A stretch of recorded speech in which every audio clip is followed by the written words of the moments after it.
everybody. Welcome. Hello. Welcome to another episode of Gossip Finance. I am your host, Alacia Singer. I'm Duncan Sandlin. How's everybody doing today? How are you today, Lacey? Well, I'm absolutely fabulous. Spring is in the air and shenanigans all the way around for us to rip on, so Absolutely. feels like a good day. Absolutely. So, we got some fun stuff today. We're just going to do some fun clips that we hadn't gotten to, that we've been kind of interested. We have to clean out the file a little bit, right? Yeah. We have some things that have been slacking up a little bit. Mm-hmm. This is our weekly dump, right? What do we? Right? Yeah. And then they did dumps. They call them dumps, big, massive dump.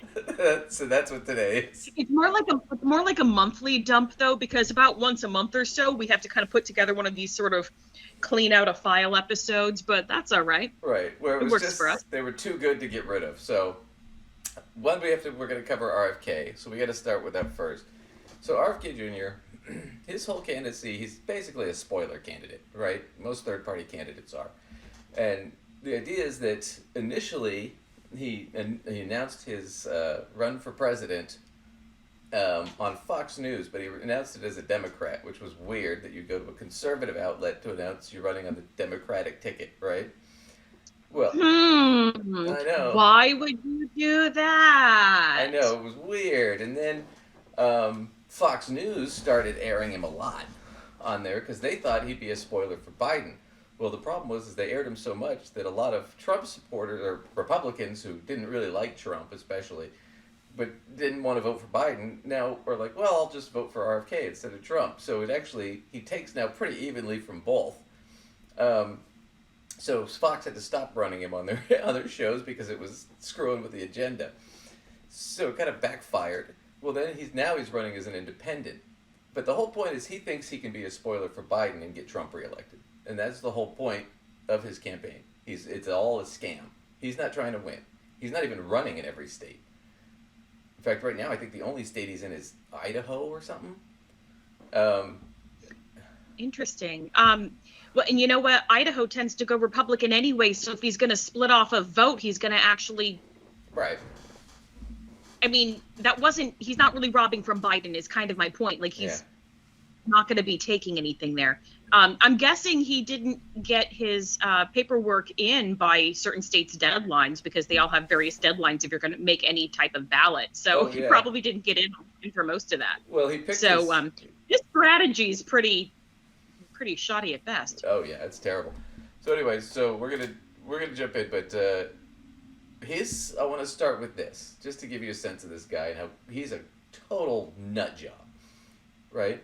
So here are his comments about January 6th, about the insurrection at the Capitol building, and it's just craziness. All right. Latest I'm controversy drinking surrounding coffee his now. I comments feel like about I should January have something 6th. stronger. The campaign said in a fundraising message stating that protesters that day had been, quote, stripped of their constitutional liberties was an error. Then, in an email to supporters, they said, quote, I have not examined the evidence in detail, but reasonable people, including Trump opponents, tell me there is little evidence of a true insurrection. They observed that the protesters carried no weapons. Now, he later clarified, saying that statement was incorrect. All right, what's going on here, Mark, with RFK Jr.? Well, he's just accustomed to saying whatever comes into his mind, and some of the stuff that comes to his mind is crazy. Stroke or something? Like, 7 months after 9/11, he in famously Michigan, in Pennsylvania, and all over. Yeah, that's just crazy. So he's so it's just like he said. He just says whatever comes into his head. He's a wealthy Kennedy, right? And he thinks because of that he's untouchable. So he just says that none of the other Kennedys want to get behind. He claims, well, I have a large family. Some of them support me. Yeah, your uncle's cousins, best friends, daughters, sidekicks, dog, maybe. Right. I mean, the bulk of his, like, the nuclear, like, core of his family is like, no, not our support. Right. It's he did his sister, I know for a fact, his mother, I think. But then he's like, well, I have a big family. And as Lacey put it, it's like, yeah, my best friend's sister's cousin's girlfriend. There's this kid who's going out with this girl, and he said he'd vote for me. So it's like... it's just weird. Anyway, so that's the whole thing. So he thought that January insurrection was fine. He didn't have a problem with it. He lied and said they didn't have weapons. He lied and said nobody was really hurt. It wasn't a big deal. I mean, so there's that craziness right there. So already he's just nuts. He's full of shit. So now we're going to watch this. So this is just sort of some general right-wing policies, and I think this is Alex Wagner, and she's going to jump in on this because she's going to pile on because it's just crazy.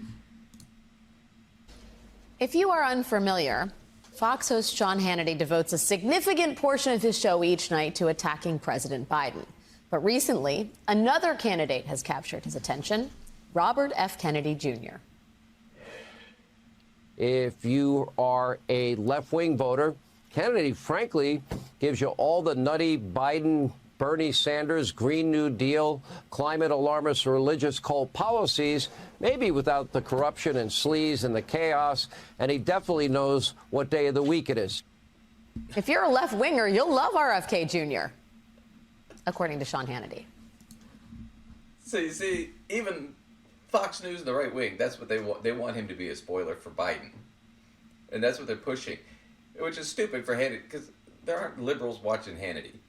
And if we are, we're just... I was going to say, so Fox News, like, somebody over there has to have enough of a brain to stop and realize, we're Fox News. So of our viewers, what percentage of them sway Democrat or liberal in any respect? Well, and of those... like less than 5, or people who watch them consistently. Maybe like here and there you end up with some liberals like that see things here and there, but they're not tuning in consistently. No. So if he's like trying to rah, hey liberals, you should totally go for this guy. Right. Spoiler alert, you don't have liberals watching your show. No. Liberals don't give a crap about your show. No, it's... Liberals are watching basically everything but your show. Yeah. No, What you're doing is advertising toward your own conservatives. Right, but the other thing is it's a slight wink to his audience of, see, liberals are stupid, they'll vote for him and then we'll win. Right? That's what he's trying to do there. But we'll jump back in with Alex because it gets crazier here. Today, we learned that particular argument may be part of a broader Trump world strategy to elevate RFK Jr. among liberal voters by raising his profile on the issues they care about the most. According to the New York Times, allies of Donald J. Trump plan to promote Robert F. Kennedy Jr. as a champion for choice, to give voters for whom abortion is a top issue and who also don't like Mr. Biden another option on the ballot. Trump allies also plan to amplify the progressive environmental records of Mr. Kennedy. Now, for the record, RFK Jr. has done nothing to suggest he would be an ideal candidate for people concerned about climate change and abortion. In fact, RFK Jr. is so far the only candidate in this race who has openly endorsed a national abortion ban. Here's what he told my colleague Ali Vitale on that subject late last year. I believe that a decision to abort a child should be up to the women during the first 3 months of life. So 3 months, you would sign a federal cap on that? Yes, I would. So, right as we got to commercial. So yeah, so he's pro-banning abortion after 12 weeks. When people need it the most, usually. Right? Because people getting abortions later in their pregnancies aren't doing it because things are going well. They're doing it because things are going badly. I mean, if it's at that point in the pregnancy, there's usually some sort of like medical purpose behind it once you get beyond a certain point. Those don't tend to be life choices in terms of what I want for my life or whatever, as much as medical choices. Right. Yeah. Right, but it's still a pretty right-wing position on all that. But most of his positions are pretty right-wing. I mean, they're all the wrong things. You know what? The right-wing position is got to make sure you pump out all those babies, pump out as many babies as you possibly can. But you know what? We won't give $1 to try to insure your child, make sure they have medical care, make sure they can eat. We want to take all those away, but you better have them all. Yeah. You better have them all. Well, we won't educate them. So anyway, that's been the theory, because his biggest donor is actually one of Trump's biggest donors, a guy named Mellon. Most of his staff are Trump supporters. So it's kind of this odd thing that it's like, well, is he really running for president, or is it just that he's running to be a spoiler? And the fact of the matter is, he's not really running to be president. because he's not real serious. He's running because he's hoping to be a spoiler for Biden and get Trump elected. So voting for RFK, you might as well just vote for Trump. Right? Unless you're a Trump supporter and then vote for RFK. But if you're not, if you're more leftist and you don't want to see Trump in office, then you can't vote for RFK, because that's what his whole goal is. And this is the proof, and that's what Alex was alluding to, but this is what leaked out this week. This was his lead staffer, his head staffer in New York, and she thought she was talking to a conservative audience, didn't realize she was being filmed, and this leaked. And she leaked the strategy, the internal strategy on RFK, and it's pretty devastating for him. So the Kennedy voter and we'll skip ahead a little bit. Let me skip to this. This is the Rational National. Right. And she is working with RFK to get Trump to win. So I'm going to play this video for you, and I'll go over some of the strategy here and some of the reaction from the Kennedy campaign, because they aren't too happy about this getting out. so there's no Biden voters in the House, right? No. Okay, good. Things, I guess, will change over time, because you do have to only pick one candidate at the end of the day. But the Kennedy voter and the Trump voter, the enemy, our mutual enemy, is Biden. Since Biden is... Just going to pause there. You heard it there. The mutual enemy of the Trump voter and the RFK voter, or the Bobby voter, is Joe Biden. It's very clear. And she lays out the strategy now. Counting on us with Bobby in the mix. My thought is for the Republicans. See, Bobby right now, he's pulling from both sides. Right now, he's actually pulling a little bit more from Biden, which explains why the DNC is kind of ganging up on him. They have a special committee to go after independent candidates. Yeah, they say independent candidates, like non-affiliated candidates. They really mean Bobby, because Bobby's the only third party that anybody's taking seriously. So they developed a committee just to go after him and to get him off of the ballot in any way they can. Especially, it seems as though they're going after the battleground states more than the deep blue states. Bobby's moving the blues on his own. If the Republicans accepted the fact that New York, Maryland, Chicago, Illinois, California, New Jersey, Connecticut, most of the Northeast is going to go blue, why wouldn't we put our vote to Bobby and at least get rid of Bobby? So that's it. She's a Trump supporter. RFK's a Trump supporter. This is not about being the president. This is about rat fucking the American public to get Trump elected by a minority. Because what ends up happening is you have to get 270 to win the presidency.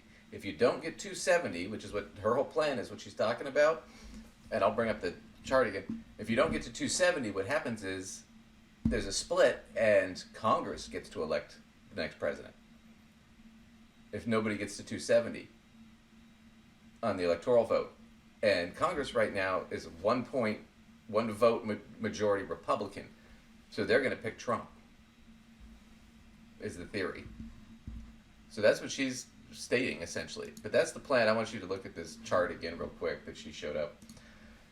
So Trump can win New York. Can't win New York, sorry. New York has not elected a Republican president in 40 years. New York is assumed Democrat. Biden counts the 28 electoral votes in his favor. 270 wins the president. If the blue states follow our example, Biden cannot win. New York can send a message of independence. Dems compromise just under half of New York voters. Republicans are 22%, and the non-affiliated are 23%. So the idea is we're going to try and split New York or take New York if we can, which is stupid because that means they'd have to get all the Republican voters and all the non-affiliated voters to do it, which they're not going to fucking get. Yeah, that feels like a wet finger in the wind. Like that's, yeah. So what's funny is this: he's not even running to be president. He's just running to try and get Trump elected to stop Biden from getting reelected. That's all it is. I mean, there's no other thing to him. So if you guys are voting for him because you think he'd be a good president, A, you're wrong, and B, he's not gonna be president, and he doesn't even want to be president. And he's not trying to be. Yeah, he's not even trying to be. Don't vote for a man who doesn't plan on voting for himself. No, he's voting for Trump. His supporters, all of his staff are voting for Trump. So, other than RFK, speaking of right-wing D-bags who try not to admit that they're right-wing D-bags who are in it for Trump, We're going to do one of our favorites, Patrick Bet David. So Patrick Bet David on his show had Jesse Waters, and Jesse Waters is the scumbag who took over after Tucker Carlson. And Jesse Waters is on, and they talk about a number of things, but we're going to talk about some of the financial stuff they talk about. And the first thing they talk about is immigration. And we're going to jump into this clip because it's freaking stupid. You're going to love it. Clip here. And by the way, if Trump wins, this guy is going to be back running the border. And I want to remind you guys who this guy is when he sat down with AOC and AOC tried to grill him. Yeah. And watch what happened to AOC when she tried to grill a man who knows the law. You'll hear the Go ahead and watch it. It's just entertaining. Go ahead. Recommendation of the many that you recommended family separation. I recommended zero tolerance. Which includes family separation. The same as is with every U.S. citizen parent gets arrested when they're with a child. Bartender. Zero tolerance was interpreted as the policy that separated children from their If I get arrested for DUI and I have a young child in the car, I'm going to be separated. When I was a police officer in New York and I arrested a father for domestic violence, I separated that father Mr. from his Holman, with family. all due respect, legal asylees are not charged with any crime. What? When you're in the country illegally, it's violation 8 United States Code 1325. Seeking asylum is legal. If you want to seek asylum, you go through the port of entry, do it the legal way. The Attorney General of the United States has made that clear. Okay. And so the That's the part. recommendation. So this guy, Tom Holman, the best. is one of the most feared men when it comes down to this because he knows the law. And to be a guy like that, you have to be as strong as he is to run it. But there's a distinction in how he doesn't really understand the law. Because if you cross the border without announcing it or without documentation, yeah, you're in the country illegally. Most of those people do not come across the border, though, by walking across. They come in by ports of entry, legal ports of entry, and they just overstay their visas. Right? Right. Most of the people that are coming to the border, actually walking across the border, they're going and asking for asylum, which is legal. Right? So there's a big difference. Right. What he said was we did zero tolerance. We're separating children from those people because they're in the country illegally, except for they're not. They're asking for asylum, and then you're taking their kids. So they've broken no laws. They've committed no crimes. Right. That was her point, and he was the guy who funded it. So when he sits there and cites the law, he's citing it for specific cases, not all the children. Have nothing to do with this situation. No. You know, he's bringing up examples like, well, you know what? When this person's father does this illegal thing and they get arrested, they're separated from their children, which has absolutely nothing to do with somebody seeking asylum, which is not an illegal thing. No, and even then, overstaying your visa, when he's citing that, it's not a crime, it's a violation. Right? There is a difference. Yeah. We're not putting these people in prison, we're just deporting them. Right. So that's the problem with that whole thing. And for them to say, oh, but see, he's right, and da-da-da, it's because you guys don't know the fucking law. And he knows that, and that's why he's citing some stupid shit. But AOC knows it, everybody else there knows it, and they know it's full of shit. It's just a soundbite.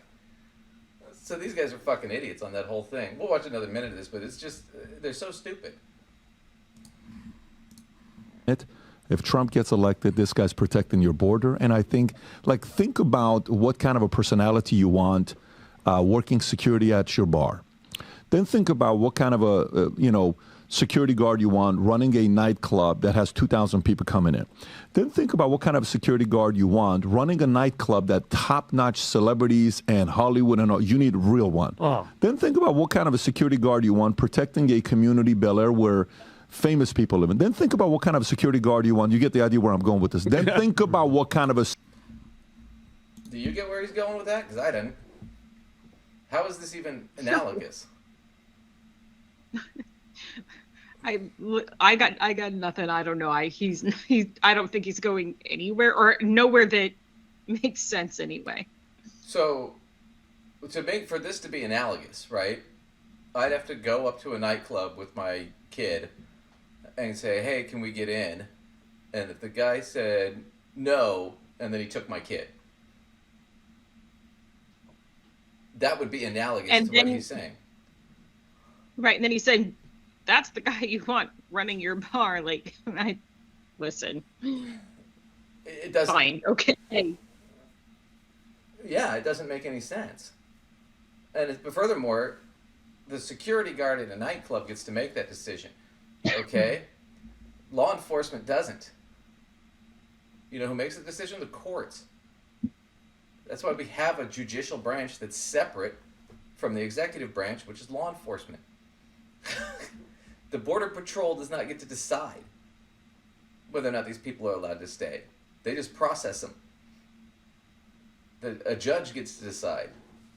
So this is, I mean, there's no analogous anything here. And the whole thing about, well, a nightclub owner or a nightclub security guard is just following what the owner says, and it's usually something like that. But if the nightclub owner starts saying, well, we're not going to let any black people in here, then you're getting sued for discrimination. So there are laws preventing the nightclub owner and the security guard from doing that shit. Exactly what he's talking about.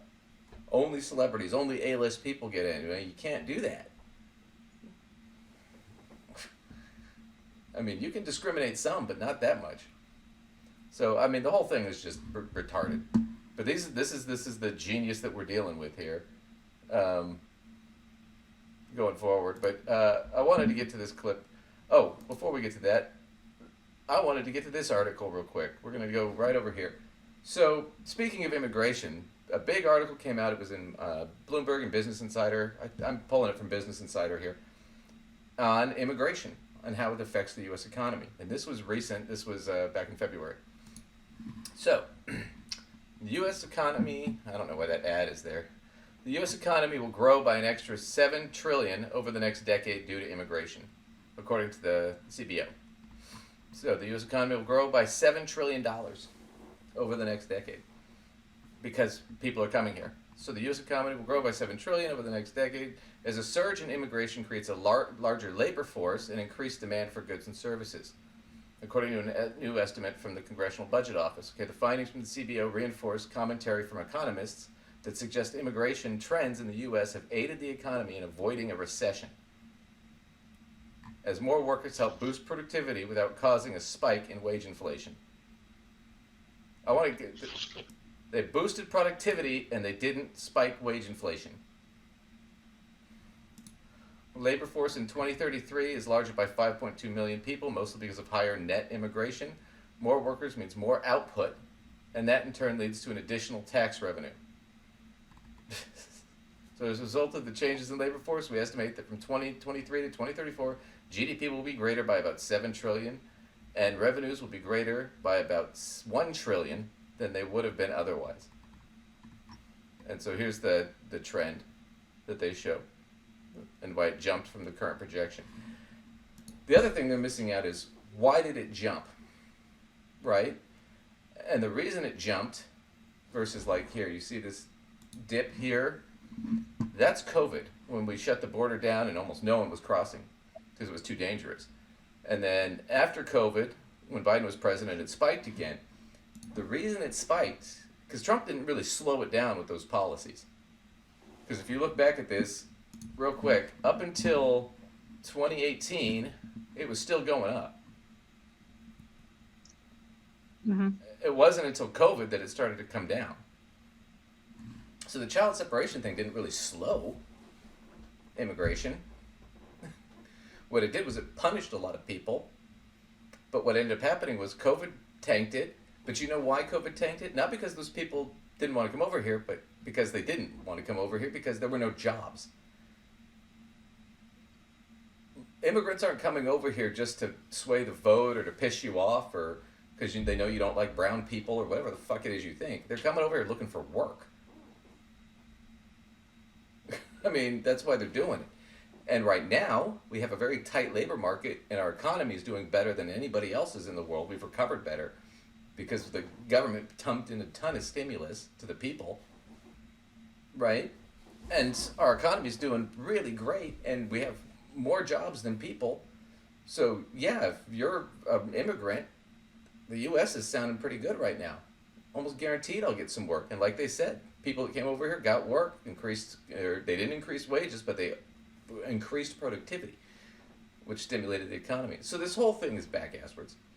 This whole we want to stop them at the border shit, well, it's just going to hurt the economy, and it's going to hurt businesses. And they did that in Florida, where they did that real draconian sort of ban on immigration, and what happened was it devastated the farmers, because they couldn't get anybody to work.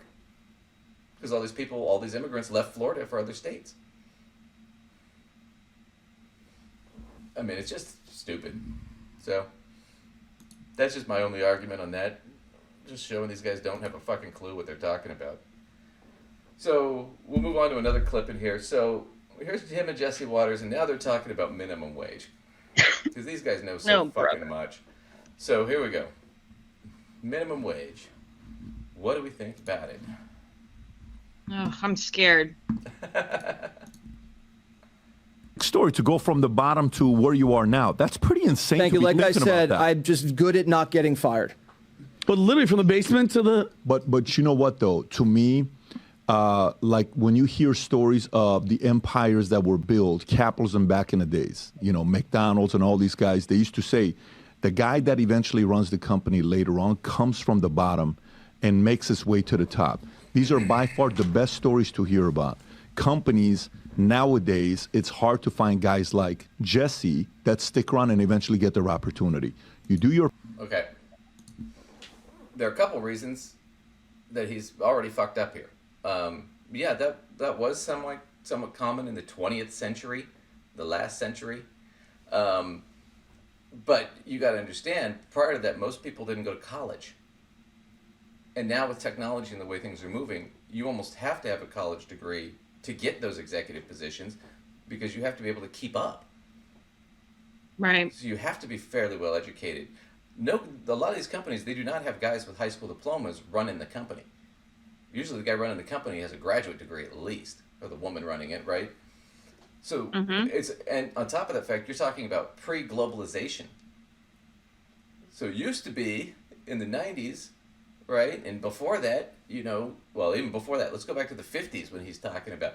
The 50s, we go apply for a job, right? Well, I'm only really competing against other white guys for those kinds of jobs. So a very small pool of people. And then after the 90s, it's okay, well now I'm really only competing against guys in general. Because women were still trying to break into the management position in the 80s and 90s, right? Now it's globalized. Now it's everybody, plus women, plus people from other countries that they're bringing over here. Because they're bringing in talent from Asia, from India, from Europe, right? So now everybody's competing for jobs. I'll give you a great example. My father was a police officer, and he told me, when I applied, there were like 7 applicants. 7 people applied for that job, right? For one job. Okay, I applied for a police officer. There were over 8,000 applicants. Completely different world, right? So it's a different market. It's just a different world. So he's missing that. But part of what causes that whole thing is people don't stay as long because the wages suck. So you're not going to stay if you can get a better job somewhere else. And back then, that wasn't really the case. And you got pensions and shit, so you didn't want to leave. Now you don't have any of that. There's no incentive to stay. That's what he's missing. So, but they're going to get in here and fuck it up worse. Part, you keep improving, you see when things open up, you keep getting there, you keep showing up, you keep doing your thing, and then all of a sudden, holy shit, you're the face. And then what happened is all of a sudden, boom, I just did my part and eventually got my opportunity. Congrats on all that. Thank you very much. Yeah, holy shit, all of a sudden after 30 years. That's just how it happens. You hear it all the time, right? Truly, it's a big deal. I really appreciate it. And I want to wrap up with California, and then we can finish off and talk about the increase in prostate cancer in guys in their early 40s that are single. But we'll skip that part. But let's talk about California. So here we go with California.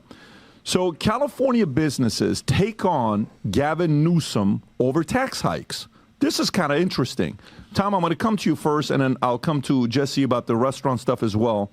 So California businesses take on Gavin Newsom. A coalition led by California Business Roundtable is actively challenging Governor Newsom and Democratic lawmakers over tax hikes in California. The proposed Taxpayer Protection Act, requiring a 2/3 voter majority for local tax increase and rollback recent hikes, reflects a significant shift akin to 1978's Proposition 13. Rob Lapsley's president of Roundtable, emphasized the urgency. The business community is fed up. About times you guys did something, and they recognize that if they don't do it, nobody will. Proponents argue escalating taxes are driving businesses away.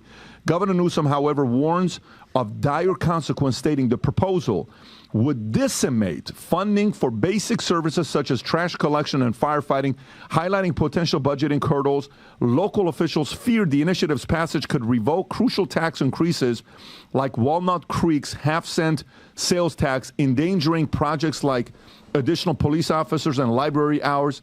While this is happening, New York Post comes with a story. 2 days ago, same day, Governor Newsom, the restaurant he owns, offering jobs at $16 an hour, despite new state laws are $20 an hour for workers. So Plump Jack Cafe, a restaurant partly owned by Gavin Newsom, faces backlash for advertising a part-time busser position at $16 an hour, despite the new state law mandating a $20 hourly wage for fast food workers, despite Newsom's decision. Okay. So let's get into that real quick. So, fast food workers get 20, right, in California. However, a part-time busboy, you can get away with whatever it is, 15 or whatever it is in California. So the thing is for that to apply, you have to be a full-time worker, right? For part-time, positions, you're not doing that. And the idea is they don't want to steal away too many of these entry positions from younger people, because if you put the minimum wage up to higher to like 20 or 25, you're going to get people in their 20s and stuff that are taking those jobs, and it takes it away from a lot of the younger people who might be using that as a starting position, right? So that's part of what it is. So his restaurant's not doing anything wrong necessarily. I get the optics look kind of stupid when you think about it, but when you understand it, he's not really doing anything weird or unusual here, but they're kind of bitching about it. It's just a weird analysis of this because it's not really the situation.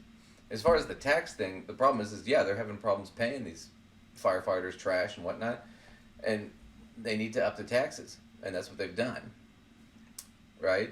The other thing about it is these business owners are bitching, and they can't have it both ways. You can't sit there and bitch that there's not enough police, or that there's a problem getting my trash, or there's problems with electricity, there's problems with the internet or whatnot in the infrastructure of the city, right? You can't fix the potholes on my street, but I don't want to pay for it. I'm sorry, you pay those taxes for those benefits. It's like in Portland, in my business, we pay transit tax, right? And why? Because it's important for workers to have easy transit so they can get to the fucking job that I'm paying them to do. I was going to say, people want their employees to actually be able to get to their positions. That's, wow, crazy. Right, but the owners I don't want to pay for it. And we'll get into sort of the economics behind that, to running a business and how that works in a second, because this is just stupid. So. Disengagement from day-to-day operations following his election as governor in 2018. His business's jobs listing drew criticism from Republican Assembly member Joe Patterson, who questioned the inconsistency, pointing out the $20 wage requirement while fast food chain. So he skips over that. People are criticizing who? One Republican. Okay. Yeah, I'm sorry. Your opponents aren't always going to say nice things about you. It's just, one Republican That's said not it. the way the world works. Not the way the world works. I love that, though. Trump does that, too. All the Republicans, the conservatives. People are saying, yeah, because you're fucking telling them that, you dipshit. People are questioning the election because you told them it was rigged, not because it is. Well, and people say a lot of stuff. Some people who are saying things know stuff, and some people who are saying things don't know anything. So you kind of got to wade through that too to see if it matters. Yeah. Well, they do that shit too, where it's like, I could sit there and go, Lacey, the moon is made out of green cheese. Did you know that? Because people are saying it's made out of green cheese. When I'm talking about, I just said that. Me is people. it's bullshit. Then you told the person, and then they might have said it, which means like actual people, plural, said a thing. Right. Does it make it have true? More or less merit? I don't know. Yeah. So. Like Burger King in LA raised minimum menu prices to accommodate the increase. The wage gap raises concerns about affordability, et cetera, et cetera. Tom, your thoughts on what's going on with Gavin Newsom in California? Well, look, bad policies have consequences, and bad leadership, sometimes it comes home to roost. We know, at least half of America is willing to admit, Gavin Newsom is a duplicit politico coming out of the Pelosi crime family who desperately wants to run for president. And he's been trying to make himself the shadow over the last year, just in case somebody falls down the stairs. And now we find out that he owns a business, and they're not even in compliance with the populist movement that he went out on the $20 an hour. Okay. So here's the point. This is why it's so funny. We're the business guys. We know what we're talking about. There's no fucking analysis here. There's no thought process. We just don't like Gavin Newsom. He's bad, he's horrible, he's a bad businessman, and he's not complying with the law. Well, no, he is complying with the law. You guys just didn't fucking understand it. You read one article from Fox News and then... Jesus Christ. So it's all bullshit. Where's the analysis here? Why is this terrible? Yeah, businesses are bitching about it. They're always going to bitch about it when you raise their costs. Everybody bitches when you raise their costs. At all. Yeah. Right. Nobody likes that. That's just how it goes. That's just sort of natural. Right. Yeah. Exactly. There's nothing sexy or exciting going on here, but they're making it sound like he's corrupt or doing something corrupt when no, he's completely in compliance with the law. And they have an increased tax because they need the revenue. And businesses are bitching about it. Okay. Is this new? I mean, is this like a new thing? Oh, Jesus Christ. It's like the oldest story of the book. They're acting like it's something new. Our rage. And then it's not just a group of businesses. And this was a Wall Street Journal story that the Daily Mail picked up. But this came out of the Journal. It's the California Business Roundtable. That is one of the largest business groups, and it is largely independent. There are Republicans, Democrats, and independents that are business owners that are part of the Business Roundtable. It leans conservative, but it's got a very big tent there, and they are all coming back to the state. It's a big tent. It's all different points. I mean, it leans conservative. So it's conservative. It's conservative business owners. It's fucking... he contradicted what he said. Oh, see, it's a big tent. It's open, but it's mostly conservative. Sometimes I wonder when these people say these things that either don't make sense or directly conflict with the thing they just said. I sometimes wonder if they realize it. Like, do you know that these things don't go together? It's sort of like, are you trying to lie or are you stupid? And stupid is way more mean word than I mean, but right. But I can't tell. Like, do you know what you're doing and you're just hoping that we don't follow you, or do you have, like, you just don't understand? Yeah. Well, you know what I think it is. It's that whole, we talked about that with the George Orwell thing the other time with Marjorie Taylor Greene, and that was the quote from Orwell. It's the idea of having two contradictory ideas and accepting them both. Right. Right. It's independents and Democrats and Republicans and everything, but it leans conservative. It's not conservative, but it leans conservative. It is a duck, and it's not a duck. It's the Schrodinger's cat of political leanings. Oh, fuck. We'll get it. It's so stupid. state saying, look, all these tax increases, 0.5% on this, 0.5% on this, disability tax on here. Anybody that's worked there has seen it. And now they're coming back and saying, hey, there's a revolt. And by the way, the revolt's not coming out of nowhere. These are the remaining businesses. These aren't the ones that have closed and people have left the state. So it's all coming home to roost for Gavin Newsom. He deserves these headlines that he's getting right now. And if people are paying attention, this is the guy that wants to be president. Jesse. All right. Here's the other one. This is the one that fucking cracks me up.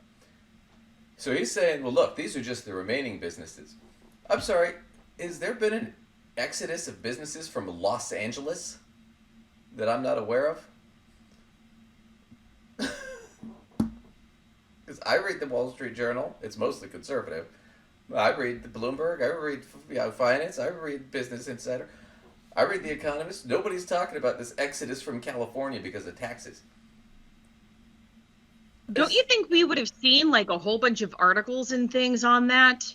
California, mass exodus, blah, blah, blah, blah, blah. Like, I feel like there'd be a lot of headlines going on. There'll be a lot of data saying, look, these taxes are driving businesses away.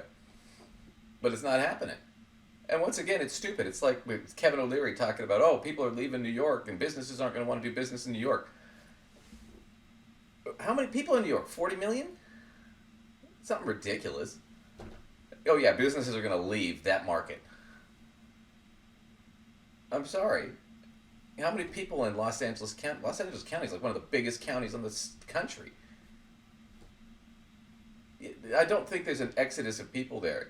And I'm sorry, you're running a business there, you're gonna, if you're even remotely smart and you can get it going, you're gonna be successful. You're gonna make a lot of money. Oh, now I have to pay more tax. What does that really mean, though? So I'm gonna tell you. That means you made more money. Well, it could mean. It also, what they're worried about is this. So if you raise the taxes or you raise minimum wage, right? Now my costs have gone up.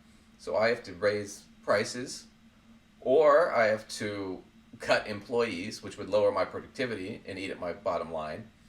Raising prices could potentially cost me more. Or I have to just take less money for myself as the owner. Now, typically what happens is the owners will raise prices a little bit, but they'll take a little bit less money for themselves. But what you find out is when with that kind of more people have more money, they get more business and more customers, and they're more productive, so they end up making more money in the long run. And that's what all the studies have shown. We'll jump into one here in a little bit. But every time we've done this, that's kind of what happens. You don't see a significant, you see some pain for like maybe a couple months, and then that's about it. And then everything works out. And everybody just goes along with it. But they're talking about it like it's a fucking end of the world thing, and there's nothing, they're not giving you anything to show that. It's all speculation. So, it's just horseshit. But let's see what Jesse Waters says. We'll finally get to him. I know you love Gavin's policies. What are your thoughts about this wonderful governor's? You're very good at math, so see if you can do this in your head. You probably can. If you're making $20 an hour to work at a fast food restaurant, all right, is that 6 figures? Are you making no? What 40 grand. 50 is just 2 exit and add a few zeros. Yeah. Okay, so 40K a year. Okay, full time. 40K a year. Yeah. So, and then if your husband. All right.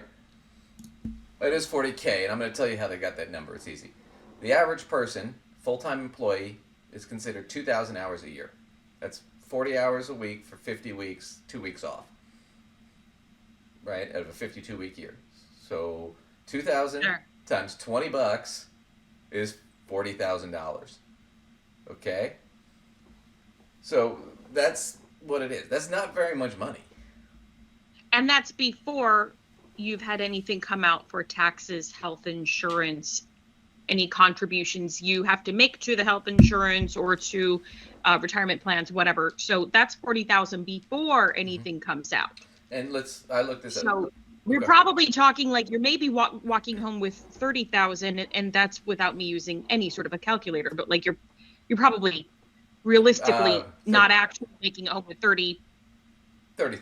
By the time all the things come out. After taxes, about 33. Yeah, it's going to be. Right, but But if you're like, gee, I better put something into this, like, you know, if there is a 401k, I better put something into this thing, right? Or they take extra out for your health insurance, or you know what I mean? There's just other stuff. Well, let me throw you this. And 33 still sucks, but it might not even be as high as 33 is what I'm saying. Yeah. Depending on what your other expenses are. But let me tell you this. So I looked this up too. Average cost for a one-bedroom apartment in Los Angeles County is $2,700 a month. That's $32,400 a year. Out of $33,000, it's barely enough to afford an apartment. No food, no anything else. You can't keep any lights on. You can't get to your job, and you definitely can't feed yourself, let alone see a dentist or anything. But you might maybe be able to pull off having an apartment. Yeah. So that's, I mean, they're already in shit water and they haven't even thought about it. Husband or wife is also there. You're making $100,000 as a family. Sure. Both working at McDonald's? So now he's saying if a couple, you and your wife, or spouse, let's just say spouse, because it could be, you could have a husband or a wife, doesn't matter. But let's say you and a couple are making 40 each at McDonald's. Well, that's 100,000. No, that's 80. And it's before taxes. Okay, let's also get off the idea. Can't wait to see the comments on this, but let's get off the idea that somebody who's on paper bringing home $100,000 is like rolling in the dough here, because actually by the time all the crap gets taken out of their check, they're walking home with nowhere near that. No. And at a high cost of living area like what we're talking about now, even then they are not rolling in the dough. So let's get off the idea that that's suddenly huge. Not to mention, he obviously can't do math. They're not making 100. No, and I'm just being honest here with people. Like, I lived in Honolulu, and Honolulu's not as expensive as LA County, but it's expensive, right? But I got to tell you right now, 100,000 in Honolulu is like 70 in Portland. Similar in New York. 100,000 in New York, you know, is like, I don't know, in Portland probably more like 60 or something. I mean, it's like everything is so outrageously expensive. Yeah, it here. doesn't. Yeah, they're idiots. They're not. So they're trying to say this. You know, they're saying this in a way to try to fool people into thinking that these are gargantuous amounts of money. Plus, they couldn't do math. But aside from they can't do math, trying to paint it like it's this huge amount of money. But they're talking about these high cost of living areas where it's really, it's not the same as $100,000 in South Dakota would be. You know, God, no. God. No. And then if it's 100,000 in Wyoming, you're living like a freaking king. 100,000, you know, in one of the major cities in California or New York or whatever, it's not. Yeah, but even then, if you figure if you're a couple doing that after tax, like you said, it's probably only about 66, and then you got to piss away 33 of that just to pay for your rent for a one-bedroom apartment for two people. So now you've only got $33,000 to split, and that's going to cover all your other costs of living: food, expenses, utilities, transit. And what if it's not just an adult couple? What if there's a child? Now you're really or more than that. Yeah, now you're really scraping by. So it's just barely enough for a couple to survive. That's what we're talking about here. But they can't fucking do this math. I mean, it's so stupid. 80 grand. That is okay. That's crazy. That is crazy, because that job really doesn't require much. So it's inflating the entire, you know, labor sector and the Happy Meal. Unhappy, very unhappy. Which I'm very unhappy about. But I believe Gavin Newsom will be president one day. The man is smooth. He's all right. So we'll skip over that part. It's so stupid. First off, that job doesn't require much. I'm sorry. That guy couldn't do a full 8-hour shift at McDonald's. A fucking spoiled millionaire couldn't handle it. He'd be screaming at customers. He'd piss everybody off. He'd be gone. Not to mention, if he had to do any of the stuff in the kitchen, he would not be able to hack that. That's extremely fast paced, and there's a lot of details in it. There's a lot you physically have to do very quickly in a repetitive way that if he's never done it before, I'm sorry, he's not going to be able to just walk in and do, you know? Yeah. That's why when you're 16 and you start at McDonald's, they don't start you in the kitchen. I worked at McDonald's. It's hard. 16. You know where I got started? I got started at the drive-through window because it's the easiest one to start you at. Right.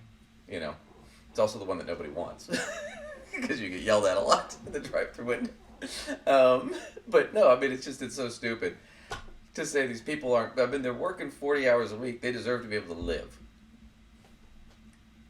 That's the argument I'd make. But there are other better economic arguments. No. Remember, the conservative way is this stuff for us, this other stuff for everybody else. Right. So the only people that really deserve to live are people who make money. Right. Well, isn't that how their platform goes? I mean, that's what I've been getting from it. Have I missed a point? No, I don't know. It's more like people who inherit money. But let's look at this real quick. Oh, right. Okay, right. Got it. It's who your parents are. Anyway, let's look at this. So this is Investopedia. Just what are the pros and cons of raising the minimum wage? So we'll just look at the arguments, right? So they go through this, and we'll skip down to where they go. So pros. The primary argument advanced in favor of raising minimum wage is that higher earnings would improve the overall standard of living for minimum wage workers. This is what we've been talking about. By providing them with more appropriate income level to handle the cost of living increases.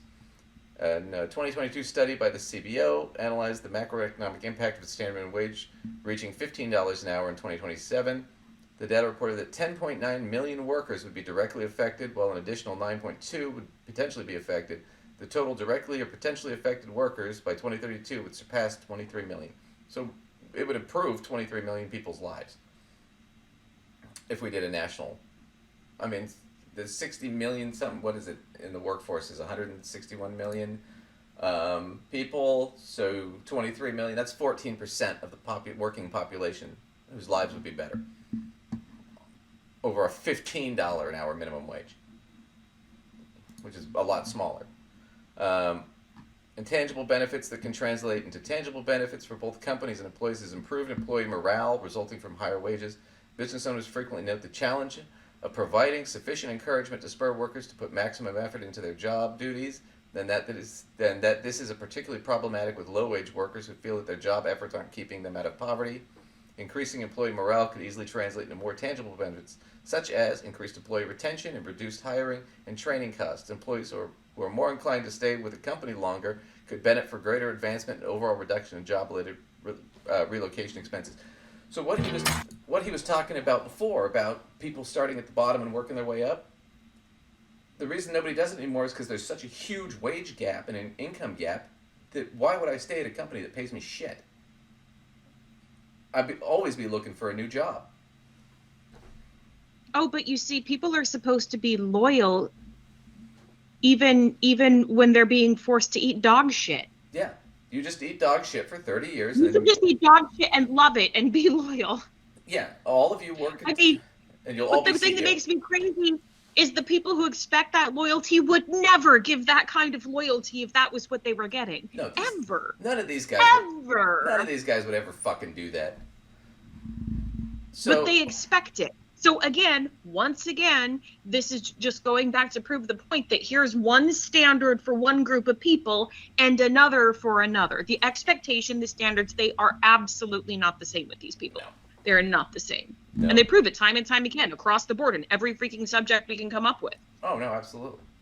It's absolutely. It's a hierarchy. It's more for me, less for thee. That's their whole philosophy. See, the last thing is consumer spending would go up because there'd be more money. People would be making more money. So, cons. Let's look at the con arguments. They didn't even address any of the con arguments, which I think is weird. Because there are some con arguments you could make. I don't think they're good, but you can make them. Among the disadvantages of an increasing minimum wage is the probable consequence of business increasing prices. And that typically happens. But people are making more money, so it's not really that much of a stretch. Right?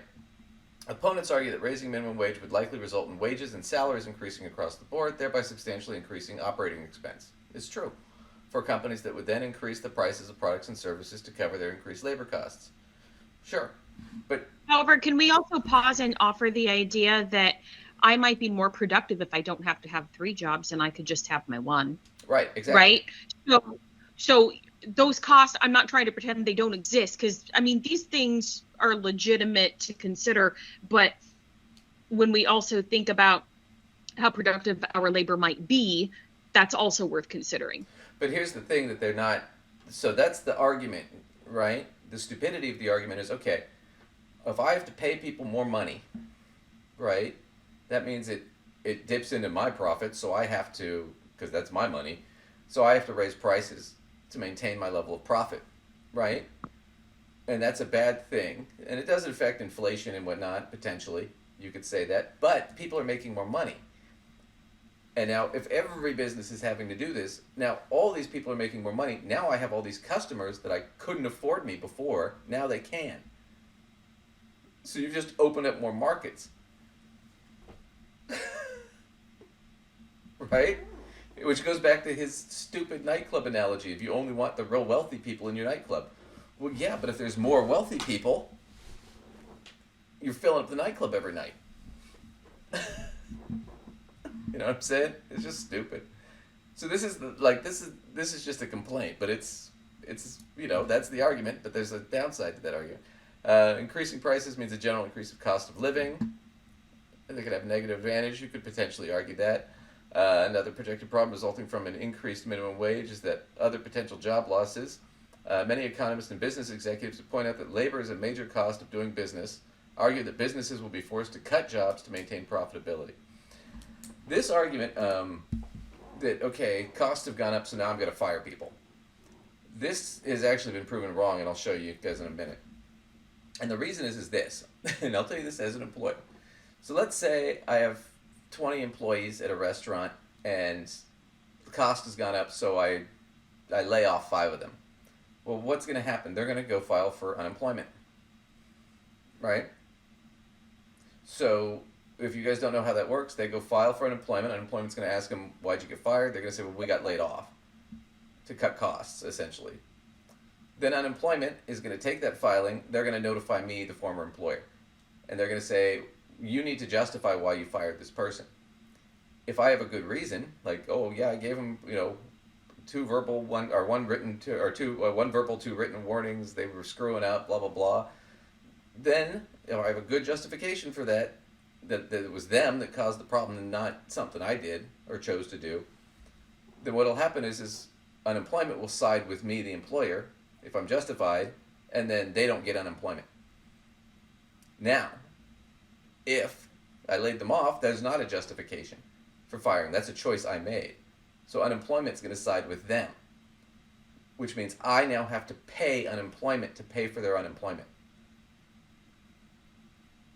Unemployment doesn't come out of taxes. It comes from the employer, the former employer.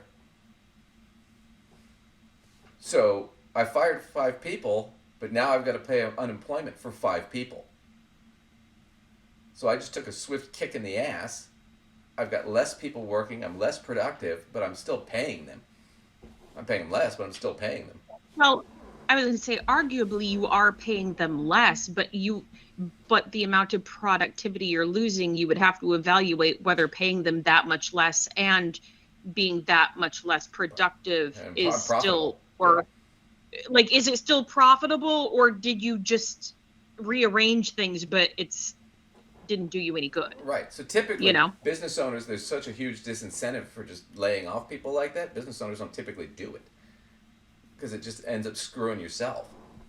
So, I mean, it's a bad argument. These, like I said, they're all kind of bad arguments against it.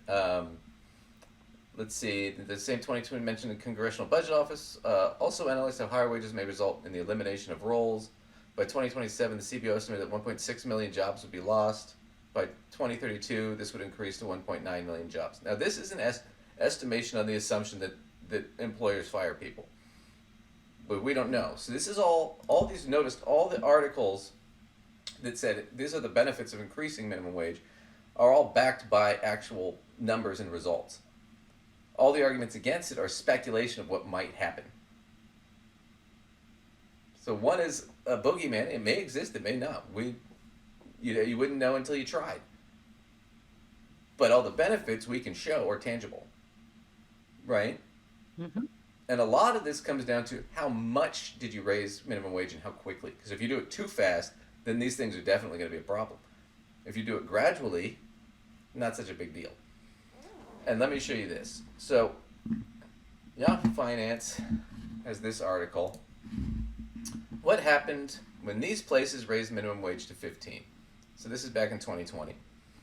So federal minimum wage is $7.25. We'll go through it, but I want to get down to, they're going to talk about what is minimum wage, blah, blah, blah. Potential downsides. Okay.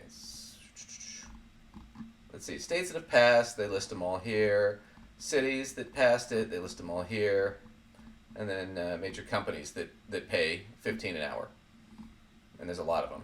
JP Morgan, Aetna, Wells Fargo, Disney, Ben & Jerry's, Costco, Amazon. A lot of, because they figured that if we pay them better, they stay longer and we get better results. Yeah, that's honestly really important too, because even for these positions that are considered more entry level, or you could train anybody, there is a cost associated with onboarding and training new employees, regardless of position type.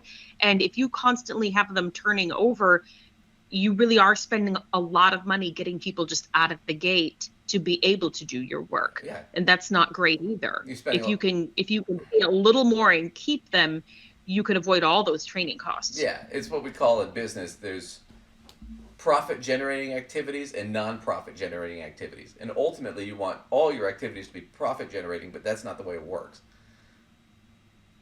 You want to minimize your costs for non-profit-generating if you can. And like Lacey said, if I'm spending all my time training these people, they're not making me money. They have to get to a certain knowledge and skill level before they really become profit generating. There's a certain amount of time, initially an employee, when you're training them at the very beginning, is just costing you money, right? Because they're not generating anything.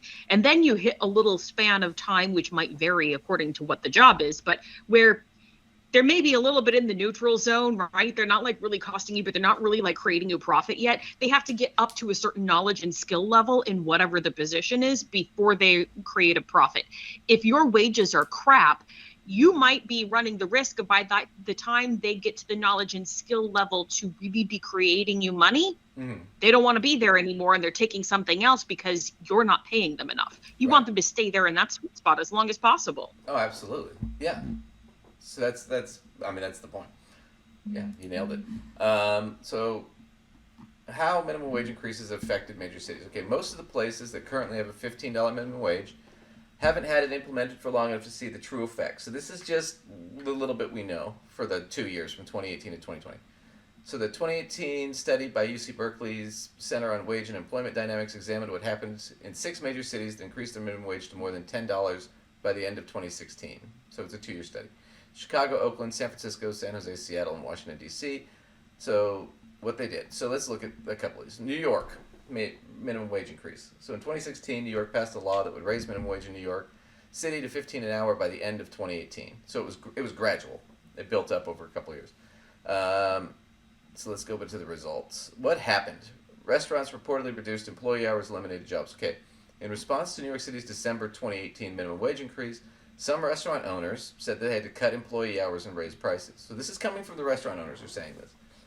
CBS News reported, John Bluestein, who operates 6 New York City restaurants that employ between 50 and 110 people, said he no longer uses hosts and hostesses during less busy times and began staggering employee start times. He also increased menu prices. And he says, as a result of the minimum wage, it will cost me more to dine out. He told CBS News, it's not great for labor, it's not great for the people who invest in our own restaurants, and it's not great for the public. So the same argument that they were talking about from the Wall Street Journal article and whatnot, about these guys, the business owners are saying, I had to cut employees, I had to raise prices, it's just bad for everybody. That was their argument. So we'll get into that. So, and his views aren't unfounded. A 2019 survey conducted by the New York Hospitality Alliance found that in response to raising labor costs, 76.5% of full-service restaurant owners reduced employee hours by 36.3%, and then 36.3% eliminated jobs. So this is self-reporting from the restaurant owners. They're saying this is what we had to do. Okay? what happened? Restaurant workers saw major wage increases. Okay, despite the New York City Hospitality Alliance report, the New School Center for New York City Affairs said it did not see massive job loss in the restaurant industry, which has the highest proportion of workers affected by the minimum wage of any major industry. The New York State minimum wage rose in phases from $7.25 in 2013 to $13.15 during 2018. During this period, New York City has seen strong economic expansion of the restaurant industry, outpacing national growth in employment, annual wages, and the number of both limited and full-service restaurant establishments, compared to 12 large cities around the country that did not have any minimum wage increase from 2013 to 2018. New York City's restaurants generally have seen stronger job growth. So the self-reporting, it's bad from the owners because they had to pay more, right? But the actual studies that looked at the economy and what happened saw, well, no, there's now even more restaurants and more restaurant jobs and more growth and more profit. So, no, that didn't happen. What he reported didn't happen. They do have this. The unemployment rate in New York City was 4.0 in December 2018 and increased to 4.1 in January and 4.2 in February and 4.3 in March. It's unclear whether this is a direct effect of the wage increase, though. So we don't necessarily know that that's what happened. And we can go through all these, but it's all the same shit over and over. Basically, we didn't see any real damage. In fact, we saw increase in wages. We saw, of course, increase in wages. But we saw more profitability, more job growth, better for the economy. It was basically what's good for the goose is good for the gander kind of thing. So this whole thing, there's no analysis to any of this. All I had to do was Google, well, what are the real effects? Does this actually work? Because if it doesn't, then we wouldn't be sitting here saying, oh, this is a good idea. We'd be saying, no, it's bad for these reasons. But that's the difference between our analysis and theirs, which is, theirs is like, well, these guys bitched about it. And we think it's stupid and it's not fair that McDonald's workers are making $40,000 a year. They should be making less. That was it. That was their whole analysis. That was the whole argument. Our argument showing you this is the actual result when we've done it. And besides, just going to throw this out there, if you want capitalism to work, people have to have enough money to be able to spend. Yeah, you got to have jobs. So yeah, all stupid stuff. So anyway, that's the business bros that know what they're talking about show. And it's always stupid. We'll just do a quick case. Okay. So Tim Pool, this is a clip we saw. It's got nothing to do. Well, I guess it kind of could do with finance. Tim Pool, basically talking shit about women again. The beanie is about to pop off, is what I think the guy says here. So this is the Surf Times. I think this guy's name is Lance, and he's watching this. And I just thought this was hilarious. So we'll just watch a few minutes of this. Don't have to go to Clown World for your dating tips. How would you rate yourself on a scale from 1 to 10? And of course, all the women in the video say that they're 10s, baby. There's a couple of women who say otherwise. One woman says 8. One woman says 11. When the woman says she's an 8, the other girls around her are like, no, believe in yourself. The guys say they're not. One guy. Okay. So here's the deal. He's about to watch a video where I'm already pissed off. Yeah. No, this is funny. He's about to watch a video where they interviewed a bunch of people coming out of the bars and the clubs in the middle of the night, and they asked him, rate yourself on a scale of attractiveness from whatever, 1 to 10. Right? And he said all the women said they were really high and all the guys said they were really low. And I'm like, well, first off, it's edited, so they probably selected only certain people. Right? On top of that fact, these people are all inebriated. So the answers they're giving are not necessarily going to be realistic. Right there. And not to mention, let's add a couple of more elements. People don't always tell you everything they're thinking and feeling. No. They're just sort of loosely answering your question, right? Right. And the other thing is, we haven't even gotten into what he's saying, but why on earth he needs to be the judge of the world on how these people feel about themselves. And quite frankly, his taste is not the taste of every man on the planet. Because I'm going to tell you, sober or inebriated, I'm coming out of that bar and I'm telling you, I'm a fucking 11 because I am. Right. I'm good looking. I have a hell of a lot going for me. And any man I give the time of day to should be like, I won the damn lottery, right? Does that mean that I'm every man's cup of tea? No. No. This is a great big wide world, and I am not the flavor everybody wants, right? Right. But it doesn't mean I don't think I'm an 11. And quite frankly, many of these women might be in that camp. And if they are, good for them. Yeah, but you know, here's the thing. For them. Here's the thing, too, about that. The scale system, like you said, it's not objective. There's no, attraction is not an objective thing. It's completely subjective. And we're friends and we've been honest with each other. There have been times when Lacey's dated people, I'm thinking, what the fuck is she doing? And vice versa. There have been women I've dated where Lacey's like, what the fuck is going on? And you know what? I can be an 11 and I can not be Duncan's 11. Nope. I might be Duncan's 8. I'm not lessening for anybody. Let's be real. But honey, let's face it, I'm everybody's type. I might be Duncan's 8, and I might be somebody else's 11, right? So like, I don't know, but you know what? Clearly, whatever Tim Pool says you are is the real number. Right. Well, we'll get into this because it's sexist. Okay, you know what? If I'm his 11, I'm gonna, I don't know, go shave my head bald or something. I don't want to be his 11. That's part of the problem. All right, we'll get into a couple more minutes of this. It just cracks me up. Guy's like, I'm a 6. The other guy's like, I'm a 2. I don't give an F, whatever. And the first thing I'm going to say about this video, my friends.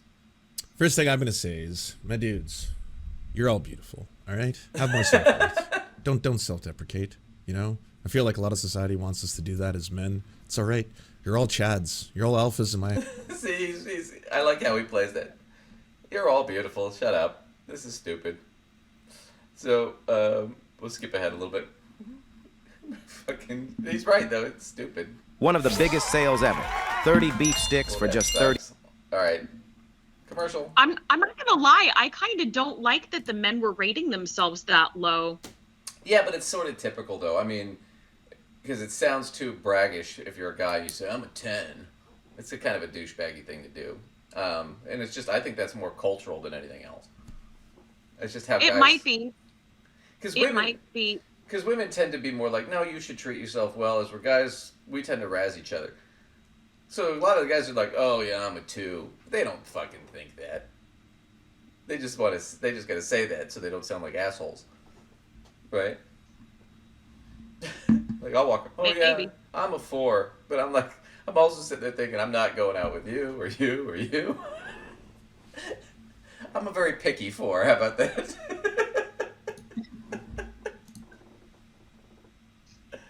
Oh, here we go. No. Okay. My personal rating. Ain't nobody gets 10. Okay, he's got his personal rating. Here we go.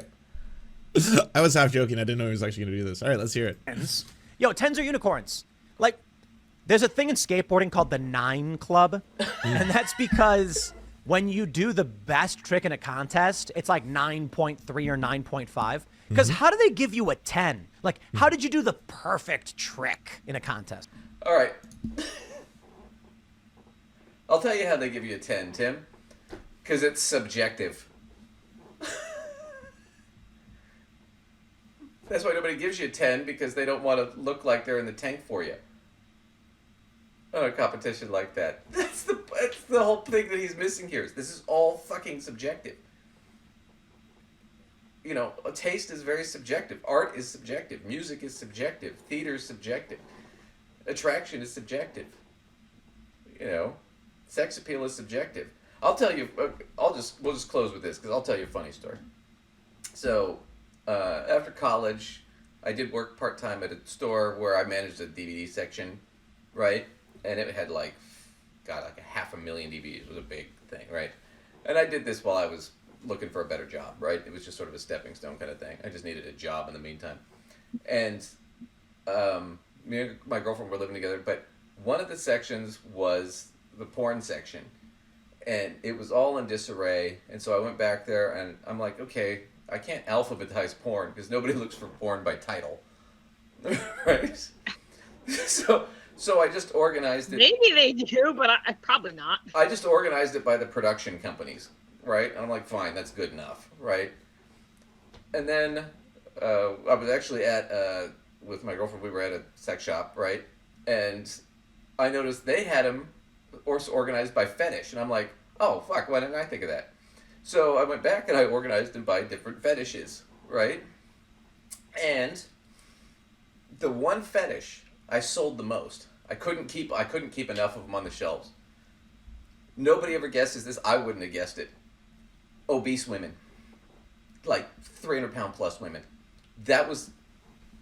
Could not keep enough of those on the shelf. They were gone. Yep, really big girls. I remember the title that I sold the most of was called Cherokee Bubble Butt 7. And it had a 350-pound black woman in a thong on the cover.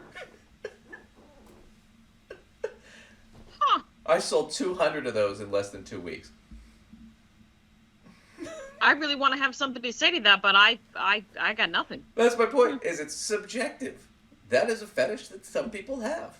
They like that. Okay, I guess maybe I will also point out that not only does that show that it's subjective, but it also flows along with the idea that what people feel and what they divulge to other people are not always the same thing. Because if you couldn't keep that on the shelf, that obviously shows that there's a strong preference in that category, right? And I'm not judging it, but I have to tell you, probably a lot of those people would not be leading in conversation with saying that that's a preference. They would probably say something different. Right. And furthermore, it's like, here we are. I'm kind of laughing about it because it is kind of socially stigmatized. And so, yeah, my bad. I mean, it's fine. I didn't have a problem with it. It's like, whatever gets you through the night, right? But, yeah, I mean, I once dated a girl who was a ballerina, and, because she was a ballerina, her feet were all screwed up, right, from years of ballet. If anybody who's ever done ballet, those all ballet dancers, just the number they do on their legs and their feet. It's a brutal, brutal profession. But she was telling me a story about she went out with a guy, and they were about to hook up, and then when she took off her shoes, he didn't want to date her anymore because he had a foot fetish, and her feet were all, kind of crooked and mangled.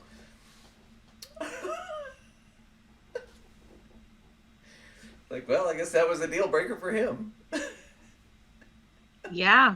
I got to tell you, it might require some therapy from me if somebody decided the reason they didn't want to date me is because I had ugly feet. I mean, to each their own, but I'm feeling like I would maybe have to work through that a little bit. I'd be like, wait, my feet? Wait a minute, my feet. But I love it. They spend most of their time in socks and shoes. Yeah. But I love it because Tim Pool, here's a guy judging other people how they look. He's almost 40. He's unmarried. He has no kids. He lives in this sort of mansion thing with a bunch of other guys, where they have video game pinball machines and shit, and a skate park and da-da-da. And he wears always when we joke about the beanie, and we were never making fun of how he looked. He's a bald underneath that. Right? We weren't making fun of the fact that he was bald. We were making fun of the fact that he's hiding it with a beanie. And how stupid that is. It's like, dude, you're a middle-aged man. Just fucking own it. I think the beanie thing, it's to hide the baldness, but I don't know if it's that he feels bad about the baldness or if it's that he's trying to appeal to a younger crowd, and if the baldness shows, then his closer to his authentic ages may be showing. But either way, you know what? Rock it the way you got it. That's what I say. Yeah. Yeah, but that was my point. It's so tacky. So here's a guy who's too ashamed to show his head, judging all these other people in this video by what they say. I mean, I don't think she's a 10. I don't think 10s are unicorns. That's a tacky thing to say. But then you know what? She's probably not going to want to date you because she wants to date people who will also agree that she's a 10 or pretty damn close. You know? Right. Yeah. So there you go. Yeah. When your girlfriend asks you, do these pants make me look fat? She wants you to say, no, you look great. She doesn't want you to say, honey, it's not the pants. That's what you say when you suddenly find yourself single. That's right. Which is probably why Tim's still single. For a guy who pushes everybody to get married. But, you know, at the end of the day, he thinks that men are only worth what they can provide and women should just be, you know, basically there to pump out babies. Which I'm sure is where he's getting to. But we're not going to watch the rest of this shit. I just wanted to make fun of him. Oh, God, no. So, anyway, that's our show for today. Thanks, everybody, for joining us. Lacey, where can everybody catch you? Well, as always, you can catch me at mysensewithsense.com. You can find articles I've written, workshops I do, and courses that I teach. If you want information about those, email us or send us your topic request. Send us some more interesting clips that we should evaluate, or invite yourself on with us. Duncan, where can they email us if they want to do that? You can email us at gossipfinancead@outlook.com. Send us that if you guys want to invite yourself on the show. You know, if you want to debate us or just sit and chat, whatever, you know, we'd be interested in talking to it and setting it up. So, yep. Yeah. So email us, let us know. Thanks, everybody, for watching. We'll catch you guys next time.